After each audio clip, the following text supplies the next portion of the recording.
It's Monday night. It's Always Bookin Comedy. This is Tyson Cox. This is gonna be a fun episode. I don't know Tyson at all, and we're about to get to know each other. And this is our last live episode of the year, Monday, December 29th. I got a pre-taped episode. Taped it months ago. You guys will get it. I think I'm on an airplane or something like that. And then we'll see you again in 2026. Just a reminder, you can ask questions in the chat. And yeah, Tyson, I did not do my research, but I'm looking right now. Indianapolis. Yes, Indianapolis. Which is a scene I know almost nothing about. So this will be a fun conversation. Oh, cool. Yeah. I love Indy. It's a little gem. Yeah. I know McLaughlin. Oh, Tim McLaughlin. There you go. Yeah. There you go. Or I know of Tim, I guess. Tim came out to Vail, Colorado once, and we did some comedy together. He's I think the only indie comic I know. Is there a famous indie comic? Oh man, there Drew Lynch, who was on America's Got Talent. Is he still an indie? Yeah, he lives a little while away. Yeah, he's still there. Then there's Brent Terhune, who you've probably seen his videos. He's the redneck you love to hate. Okay. I don't know if you've seen those videos where he's sitting in his car and he's like, can I swear? I don't know. He's like, not in the first like 2 minutes, but you're right. You're live. Yeah. Sure. He's like, F the NFL and go Colts. It's great. It's a lot of satire. Nice. Then Alex Price is all over the country. Dwight Simmons. I've definitely heard of Alex Price. Yeah. I don't know why. Yeah. Does he open for somebody? Yes, he opens for a ton of people. Okay. He opens for like Kanane and oh no, I can't blank on his name. David Tell. There's a ton of people. Okay. Yeah. That's killer. That's awesome. So are you getting around the country too? I forget. Somebody recommended you to me, and I think it was Stetson. Yeah, it was. Yeah, I was just down in Arkansas, which I didn't know this when I was there, and I feel like a fool. But it's like the home of Tyson Chicken. Oh yeah, and my name is Tyson. Oh, there you go. Yeah, Tyson, and your middle name should be Walmart, and you'd be all set. Yeah, geez. It's Nathaniel. My whole name is Meats. It's Tyson Nathaniel Cox. Like it's all all Meats. That's hilarious. Oh, that's great. So what's can you go to a mic every night in Indy? More or less. There might be an occasional dead spot, but like, we have at least one mic every night, and then we have a lot of showcases. And then the one good thing about being in Indy is you can drive to a bunch of other scenes really easily. Yeah. I was gonna ask that next. So what are some typical distances? Chicago's probably pretty close. Yeah, Louisville's about 2 hours away. Chicago's 3. Columbus is 3. Dayton and Cincy are 2. Oh, how about here's a possibly famous guy. Who's the like Bob and Tom kid? Oh, Willie Griswold? Yeah, I guess he's not really famous, but he's from Indy, right? Yeah, he's from Indy. Yeah. Okay. Yeah, I did a show with him at the Laugh Factory once. And then like there's a ton of comics that are like from here. Like Hannah Rochline's up in Chicago now. It's a pretty good scene that gets out, and it seems to be like a little under the radar, which is nice. Yeah, I've never been, but I feel like it's the kind of place where if your jokes work there, they're probably going to work anywhere. Yeah, it is that makes sense. Well, that's the other thing. Like talking to comics from like New York or LA, they'll be like, "What do you mean you can do 15 minutes?" Like, yeah, dude, we all the time. You can. we need comics. So you got it. Yeah, that's great. That's awesome. So do you get around? So you went to Arkansas. Did you do that room, Stetson's room? Yeah, dude. Cider? It was a really fun time at his at the cider bar. It was really cool. Love that room. It's great. Was that your first time there?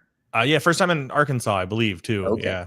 Nice. I've knocked off most of the continental states. Okay. I'm at 41 states. Ooh, Indianapolis is on my list. It's one of the 9 I don't have yet. I'll have to get out there sometime. I think Iowa, ironically, is one that I haven't performed at. And I think it's mainly just because I don't want to go to Iowa. That's fair. Iowa City has some decent stuff. It's a college town. Yeah, shows there. I grew up in Illinois originally, so like I'm used to being. I grew up 45 minutes away from Iowa, so it's not like it's special. It's just like it's Iowa. It's over there. We'll get to it. Yeah, Iowa and Alaska. They're difficult. I got there. Yeah, I almost I got into a comedy festival, but I couldn't unfortunately when my buddy told me to submit, and they changed it, but it was like free room and board and all this stuff. It was like knocking a huge chunk of cost off of it. Yeah. So I submitted and I got in, and then I was like, I actually can't afford it. Sorry. Yeah. My Oh bad. boy. That happens. Have you been to Hawaii? No, that's That's the other one. Or I guess you I- said mostly continental. continental, yeah. But I performed in the Bahamas. I performed in Germany. Whoa, tell me about Germany. Oh, dude, it was dope. It was during Oktoberfest.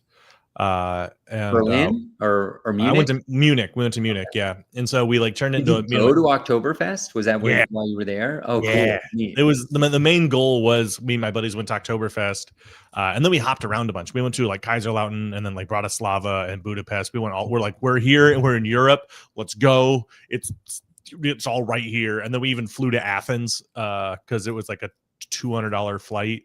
Amazing. Yeah, it was great. And I got to perform at a Air Force base in Kaiserslautern. And I was really nervous because I was like, oh, it's a foreign country. It's Germany. Yeah. They're not going to like, Did I it don't pay know. decent? Sometimes those military gigs are pretty good. It paid well enough I can say that I did Germany and I got a place to stay. So it's sometimes all it takes. Yeah. But yeah, and, I was worried. Honestly, I talk to a lot of people that do international stuff, and I kind of get the impression they're not getting paid. So just to get paid internationally is pretty good. Yeah, that's my criteria to say I actually performed somewhere is like booked and paid. Like I can't just do an open mic. Right. I mean, I'll yell out my car. I've driven through, I think, every state. I'll just yell out my car and count it. Yeah. Yeah. That's fun. Do you have you run any shows in Indy? Yeah, I actually so there's a really cool show called the Sunday Show in Indianapolis that has been going on for 10 or 12 years. Wow. It's the longest running independent show, and it gets handed down to producer as kind of like a, just kind of what it is. Like the show's great. We don't let it die. It's got a fan base. It's changed. Right now it's at Black Circle. It's a cool metal bar that does like drag and karaoke. It's very LGBT friendly, and it's bounced around from like 5 or 6 different other venues. So it's Sunday nights are tough. That's great that you got that. Dude, it's really fun. Pull like big name weekend people who are looking sometimes who are passing through. Yeah, like we've had Shane Torres. Like it's been running so long. We had Kyle Kinane, like as when he wasn't. Before his manager would get mad. I had somebody on here, I can't remember who, but they had Nate Bargatze do their showcase like 15 years ago, 10, 15 years ago. He was nobody at the time. Well, that's the crazy thing. If you really think about it, Nate Bargatze's only been blowing up for the last 3-4 years, right? Yeah. Like he took off like a shot. So it's like that's crazy. Gives me hope. It might have been Zach Peterson. Do you know him out of Omaha? Oh yeah, I know Zach. Yeah, Sweet one. He comes and does the Sunday show. Okay, nice. Yeah. Okay, we got it. Well, I want to talk more about that Sunday show, but we got a question online. We're going to that from North Carolina. How much time do you spend trying to calibrate a set for another culture / country? Luckily, there's a lot of travel time, but I was incredibly nervous because I was worried it was going to be like, oh, they're Germans, you know what I mean? They don't have a sense of humor. It was an American Air Force base, and so there was like cheap beer and like a mechanical bowl in the corner. So I was like, oh, I flew to Germany to perform in Iowa. That's what I did.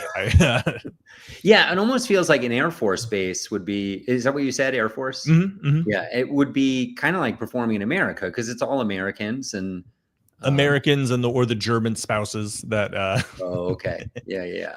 But less, it'd be more, you'd have to adapt more if you were performing at like a bar where probably you'd get a lot of expats, but you're also going to have a lot of locals who just speak English. Mm-hmm. It's, and from when I was over there, I was talking to a couple other comics, and it is not for Germany specifically. Like the comedy scene is so new kind of everywhere over there. They're just kind of happy to have it. Yeah. So if you go over there and, treat them with respect and like, they'll be like, haha, thank you. Yeah. That's funny. So, okay. Your Sunday show, it switches venues, it switches people running it. Mm-hmm. How do you get talent? Is it just, it's been around so long that people know about you and they come through once a year or whatever? It's been around. It's been around a really long time. It's got a great reputation. It was, I think it was technically the largest show in the country during COVID until Chappelle opened up his compound, because Yeah. the owner built a stage in the back so you could be safe, social distance. You had a stage, and so we would get during COVID, it was like 150 people, Wow. like spread way out. But then, of course, when other things opened up, people were like, "Oh, I'd rather do that." Right. But yeah. But yeah. Is it a pre-show? Yes, that's the other thing too. The venue gives us a budget, and we get comics a little bit of money, and so it's a good chance for like up and coming comics to get like a good tape or have a good set, and then also to have like traveling comics that are just on the road or haven't blown yet. That they get the lion's share of it. So it's great. It's a showcase style show, and like it's honestly, it's been an honor to run it. Like, I'm excited to see where it goes. That's cool. How many comics are on a typical lineup? Typically, it'd be like a host, 5 comics, and then the headliner. So everyone's doing 10 minutes. The headliner does 20. Okay. Depending on what's going on, like I recorded my special there and I did 30 minutes, and then Bailey Pope recorded her hour there. Oh, I love Bailey. We've been on tour together. Yeah, Bailey's great. She recorded her special there just because it's like a good vibe. Nice. And so, she did an hour, and we kind of we bent over backwards to make sure everything was like the perfect, the lighting. We started like an hour and a half later than normal, but like our fans are like the people were like, we're here for it. We love the show. Bailey's dope. We're in. That's awesome. Yeah. Super funny. Everybody check out Bailey Pope. Okay. So you're running the Sunday show. Let's talk about you getting around the country. Like, how do you get to Arkansas? Do you make that like a run? Or are you doing stuff along the way, or is it like you got a vacation out that way, or what's going typically on? I'll just chain together a run. Like, it's nice being in Indy because it's a 9-hour drive, but it's 4.5 to St. Louis. Me and my buddies, we chained together a 30-day run that went from Indianapolis to West Virginia down to Florida over to New Mexico and back. Like, it was too long. Don't do that with your friends if you want to stay friends. 30 days. Wow. How many shows in 30 days? Originally, it was almost originally, but then a lot of venues started to fall through. So it was hard to kill time on the road. What are your go-to time killers? Alcoholism. No. Museums. I like going to museums. Okay. Let's talk about any quirky, weird, small museums you've been to. Dude, I was just in Chattanooga, Tennessee, and they had a really cool their museum was weird. But they had an aquarium, and it was split into 2 different buildings. So like one was like a river and one was like the ocean. And I love aquariums because they feel more kind than a zoo, because I don't think the fish know for sure if they're outside or not, but that one was really cool. And then like Detroit also had it was an interesting aquarium because it was free, but then you immediately were like, you need, like, there's a big donation bucket, so like it donated, but then it was just like a bunch of tanks, and like a lot of the tanks were just like replicas of fish. So you're like, oh, okay, all right, it's cool. That's awesome. I went to a Judy Garland museum in northern Minnesota, famous because they had the ruby red slippers there, and they were like worth $1 million and protected by a $4 doorknob, and somebody broke in and stole them. No. Yeah. So when I went, there were replica ruby red slippers. Kind of a bummer, but the museum is attached to the house she grew up in. For anybody who doesn't know, Judy Garland played Dorothy in The Wizard of Oz, and they had like the Munchkin trailer, or whatever you call that thing. What do you call that? The Gold Brick Road? Well, what do you call it? Something that a carriage. It was the carriage. The word I was looking for. Yeah, it was kind of neat. It was kind of interesting. I had no idea that the lady in Arrested Development is like Judy Garland's daughter, or there's some family connection. Do you know who I'm talking about? Are you talking about Lucille? Yeah, the mom? Lucille 2.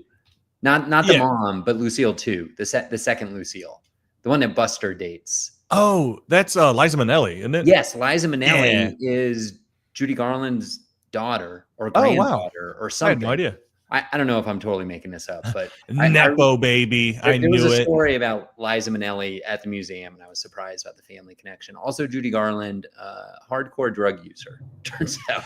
It was a rough time, if I remember correctly, recording that. I can't imagine being a lady in the film industry in that Yes. time. Yeah. Just here's your breakfast of cigarettes. Good luck. Tough times. Yeah, museums are good. I just drove by the cleaning museum in somewhere in Idaho. I forget where. And I'm like, what is in this place? Is it like the very first vacuum cleaner? Like, what do you Like, put in a cleaning? I didn't have time to stop. no, I went to a mustard museum. Like, that's if you're wondering what it's like to be on the road, you get excited to see a mustard museum. That's Are you a big movie guy on the road? not on the road, because it's kind of hard. Like when I was traveling like overseas and stuff, I downloaded a bunch of movies and had them on my laptop for the flight and stuff. But like I'll go and see a movie. I'd rather do that on the road. That's what I mean. Yeah, dude, especially if it's hot somewhere. What did you Like, think I meant? Did you think I meant like filming movies? No, I thought you meant like just sitting in the hotel room and watching them. Oh, okay. Yeah. No. Yeah. I mean, like, it's a matinee during the day. Yeah. You nice. show up in the town at 10 a.m. and you got to kill until 8 p.m. Yeah. It's I'm also a big nerd, so I go to like card shops, like D&D cool. nerd Have you ever done stores. shows in those or tried? I have. Yeah. I also I can't believe when you asked. I didn't even think about this. I run a 2 times a month. I run a live D&D show called Monster. One in Indy and one in Louisville. We're coming up on our 3rd year. Whoa, neat. Do you know Andrew Orvidal? Andrew who? Orvidal. No, He's I don't. Part of the Grawlix, which is Ben Roy and Adam Caton Holland. They did a TV show on TBS for 3 years. It went on to HBO. He's been on The Tonight Show. Very funny comedian. Also designs his own board games and is in that world. Great. He might know my buddy Grant Lyon. He's out in LA and he designed his own. He's designed a couple and sold a couple of board games. Yeah, neat. That's cool. Are you a big Stranger Things guy? I or is that uncool? In It's the hardcore D&D world. No. We loved it. It actually between Stranger Things and then the 5th edition coming out, and then also like a thing called Critical Role. It was a podcast. D&D exploded during the pandemic because like we needed what to do. So now it's the most friendly it's ever been. It's the most accessible it's ever been. Like I just started running a campaign for like it's 3 cool alt baddies and then two nerds. It's like, oh, this is cool. What a cool group we have now. Nice. We got hot ladies. I almost swore. I'm gonna try to keep it clean. We got like 2 hot ladies and then 2 sociable nerds. Amazing. That's cool. So your live show, are you like playing the game and people are watching? Yes. Well, it's if you are a hardcore like D&D player, you know how much it sucks to watch other people just play D&D. Okay. So essentially it's an improv show where I'm dungeoneer, I'm the dungeon master, and then we have audience interactions to where like they'll throw like foam dice on stage to affect rolls, like they get to name characters, we give away prizes. We're about to do our 3rd year, so like I'm getting like some like new video drops. I figured out how to use a VR camera, so like now I can make a character appear on the screen. Like we're trying to go all out. That's pretty neat. Do you ever do comedy shows in like board game stores or? Yeah, I used to help run Don't Tell before I got a little bit too busy and stepped away. So we've done a show at Elf and Moon, which is it's a nerd shop. Like we've done a handful. They're good spaces. Sometimes you bring in your own chairs when you do that. For Don't Tell. How did it work as a comedy venue? Fine. Awkwardly or no, fine. Okay. So I've been running shows. I've been doing comedy for 12 years. I've been running shows for like 11. Like I started running an open mic pretty early on, just because when I started there wasn't open mics. There's open mic. There's one, and then you could drive 45 minutes to Peoria for another day. So there's 2 a week you could go to, and I wanted to do more, so I made an open mic. Nice. That's awesome. Love people who run open mics. Yeah. Oh man. Comedy angels. I think that the pandemic kind of messed a lot of people up, because you used to watch somebody go, I started an open mic, now I run a showcase, now I run a paid show, and you go, oh, I like that. I want to do that. And then you start an open mic. And I think we're like, at least in indie, we're finally catching up to now we're getting like open mic, because people know that they are allowed to do it, and B, they want to do it. Like it's needed, you know? Yeah. It's like a pathway.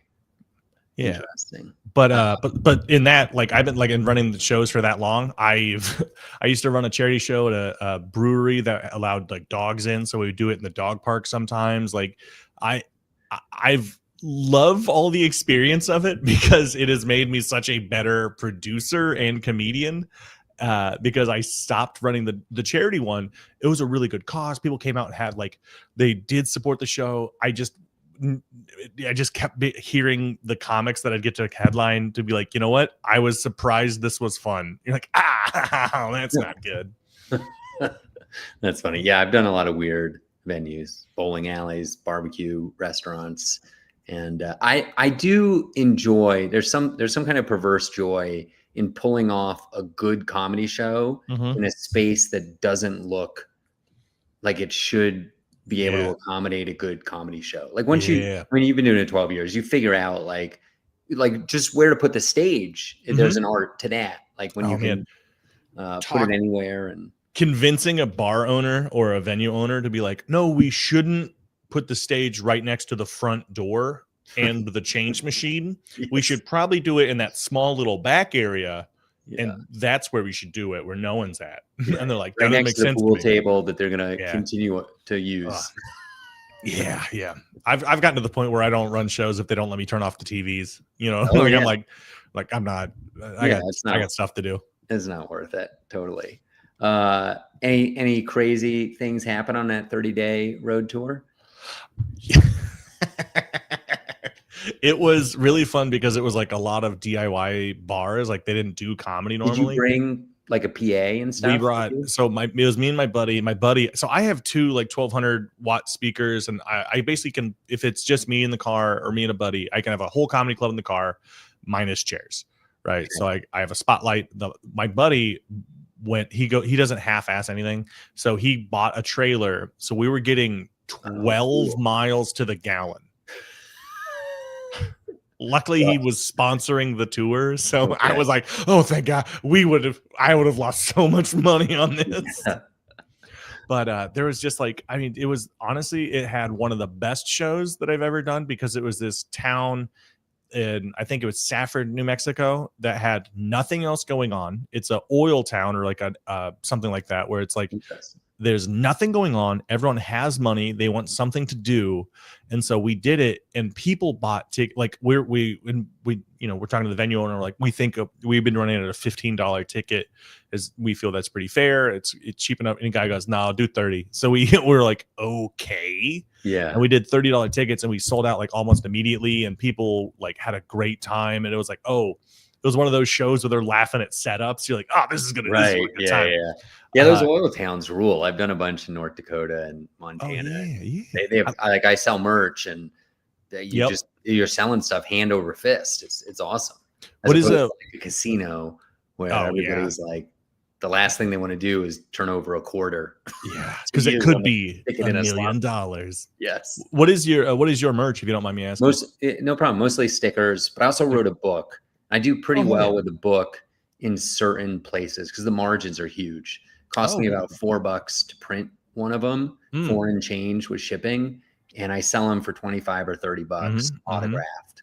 And it's usually the people who buy them, like, they really enjoyed me. Yeah, they're excited. Like, I doubt they're even like, I would guess that half the people aren't even going to read the book. Yeah, it just goes immediately to the shelf. It's a keepsake, it's autographed. A lot of times they'll ask for a picture. The stickers are the best. I love stickers. I hate t-shirts. I think t-shirts are a terrible merch thing. They are not great. The margins are really bad. You immediately sell out of any sizes you actually need, and so you're just lugging around 5Xs and 2 extra smalls. Like, I don't know why I bought. Yeah, the one downside with the stickers that I'm learning is all my stickers are tied to specific jokes. And you get sick of those jokes. Yes, and then sometimes you have a shorter set, and and I will have. Because I'm not getting paid well, but I want to make it up in merch sales. I will force in a specific joke so I can sell the stickers. And then I just feel cheap doing that. Oh yeah. I had a t-shirt that was I loved doing the joke, and then it became I had to do it, so I stopped loving it. And it was also I had to figure out how to make it shorter because it was a 6-minute long joke about Bigfoot. Okay. And because when it works, it crushes. Yeah. And then if it doesn't work, it's a long 6 minutes. I will put that out there. Have you been to Denver to Comedy Works? No, I've never been to Denver. I was supposed Okay. to be on a trip there with my lady, but I had corporate gigs, so it just didn't work out to where I could go there. Because I feel like I've heard. Have you done World Series of Comedy? I have. I don't know if I did. Maybe I did a small version of it. I mean, obviously, like Bigfoot is not extremely unusual material. A lot of people have in the comedy sphere. I think a lot of people have touched on Bigfoot, but I remember I have this like, it's so hard to remember material after you see thousands of comedians. But I do remember somebody who was very funny, and I think it was a Bigfoot joke. Was it about Bigfoot being was it? Oh, all right, that's a good start really so far. Could be me. Did he have hair? Because I used to have hair. I used to not be bald. I can't visualize. Was it about Bigfoot being a gentle lover? Maybe. I don't really remember the specifics, but for some reason I feel like it was at Comedy Works. So it must have been you. Yeah, it wasn't me. I forgot, because the first half is just kind of about Bigfoot shows in general, and the back half is about this big long. It's not a shaggy dog because it has a payoff, but it's a long-winded story where I really paint the images. But yeah. No, I quit selling those shirts just because I tired. Did you get rid of them? Did you sell them all? Yeah, I sold them all. Okay, nice. Yeah. What else? What do you sell these days? I make all my own stuff now. Like, I design my own stickers, and then my buddy, with like, you have one of those like no, my buddy, it's even better. I'm very, very fortunate that I worked with a guy, and so I keep getting to use his stuff because he has a big Roland like actual like wide format printer, so I can print out very high quality stickers for very, very cheap. For me only though, so I feel better. Or something? No, they're die cut. Okay. So so it prints, and then I put a vinyl, clear vinyl over the top, so they last forever, especially put them outside. And then you put it back in, and it die cuts around it. So I learned how to do that. I 3D print raccoon keychains because I just happen to have a bunch of raccoon jokes. And I was like, okay, well, that's funny. I have raccoon jokes too. I did a fundraiser this year for a raccoon nonprofit, and maybe I could get you that gig if you have a lot of raccoon stuff. I can always have more. You pay well enough to travel all the way to Colorado, but if you could add some stuff, I can add. Sure, I can they'll add do some it again stuff. next year. No, that'd be great. I do love. I love raccoons, like and raccoons, rats, possums, coyotes, just little critters. Nice. And I also have a bottle opener that I make out of scrap metal. And it's made out of stainless steel, and there's a big CNC laser there, and I designed it as well, and it goes with a joke, but it fits in your credit. It's the size of a credit card. That's awesome. So yeah. And the margins are good on that as well. The margins are same on that bottle opener as what I was making on the t-shirt, because it was a 4-color high quality print t-shirt, and I felt bad doing anything more than 25. Yeah, neat. Okay, we got to start winding this down. Where do people find you? Everywhere you can find me at Tyson Cox Comedy. If you like Dungeons and Dragons, look up Monster Show. Okay. And then me and my buddy do a bunch of nerd stuff. Look up for Nerd News. It's the red and orange D20. Okay, awesome. If you get out to Colorado, definitely look me up. I run a ton of shows. Love to get you on some stuff. Yeah, and I'm planning, hopefully in 2026, to get out. I want to get Indianapolis, Kentucky, and Michigan. Hit me up. I can my to-do list. And the good news about doing comedy in the Midwest for that long is you go, I know a ton of people who. So, I'm sure. Yeah. You know Big Jake Hovis? Do you know who that is? Yeah, I know Jake. Yeah. He's a good buddy of mine. And anybody listening to this, by the way, we have our own weekly podcast that is not live, but it's pre-taped. But Mark and Jake try to make it, and we're at like 20-ish episodes. And check that out, everybody. All right. Thanks a lot, Tyson. Merry Christmas, everybody. Happy New Year, all the holidays. Stick around for a second, Tyson.